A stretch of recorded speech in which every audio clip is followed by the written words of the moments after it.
Assalamualaikum warahmatullahi wabarakatuh. Perkenalkan, nama saya Faisal, Stambuk A351-19002. Saya akan membawakan materi tentang sumber daya alam.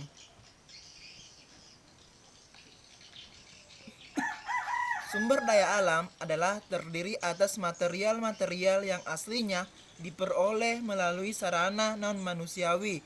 Dengan kata lain, sumber daya alam adalah semua kekayaan alam, baik berupa benda mati maupun makhluk hidup, yang terdapat di suatu tempat dan dapat digunakan untuk memenuhi kebutuhan hidup manusia. Penggolongan sumber daya alam.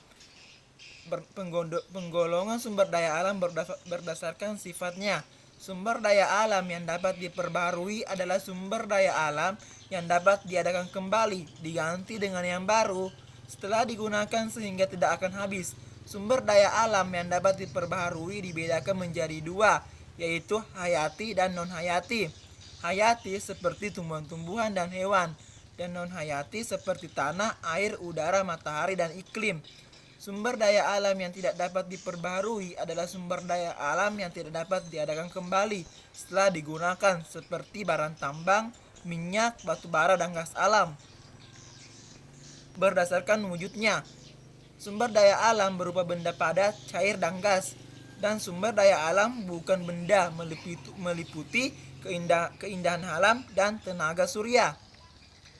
Berdasarkan pembentuknya, sumber daya alam biotik adalah sumber daya alam yang terbentuk dari kehidupan atau sisa kehidupan, misalnya minyak bumi, batu bara.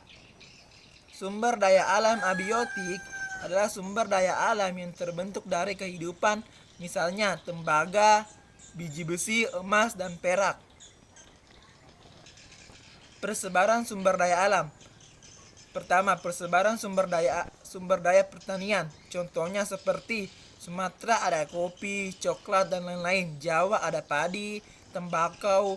Kalimantan ada hasil hutan dan karet. Sulawesi ada rotan, kelapa, dan Papua ada sagu. Persebaran sumber daya hewani. Seperti Sumatera ada harimau Sumatera dan Jawa ada elang Jawa, Kalimantan ada burung nangko, ada orangutan, Sulawesi ada babi rusa, ada anoa, dan Papua ada burung cendrawasih dan sebagainya. Pengelolaan sumber daya alam. Prinsip-prinsip pengelolaan sumber daya alam.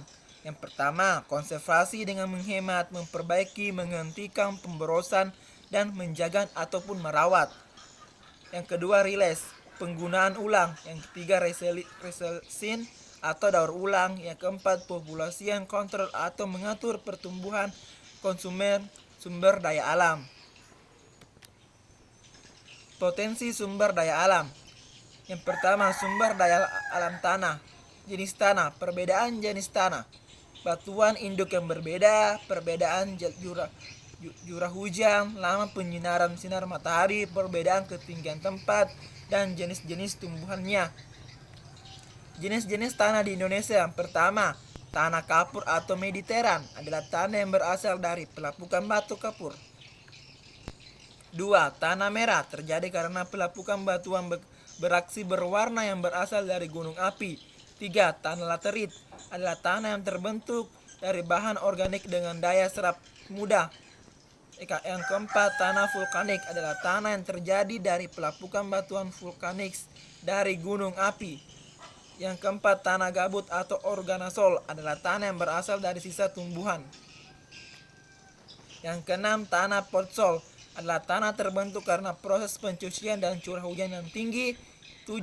Tanah humus adalah tanah di daerah yang tertutup vegetasi. 8. Tanah marger adalah tanah pencampuran tanah liat, kapur, dan pasir. Komposisi tanah yaitu mineral organik, mineral anorganik,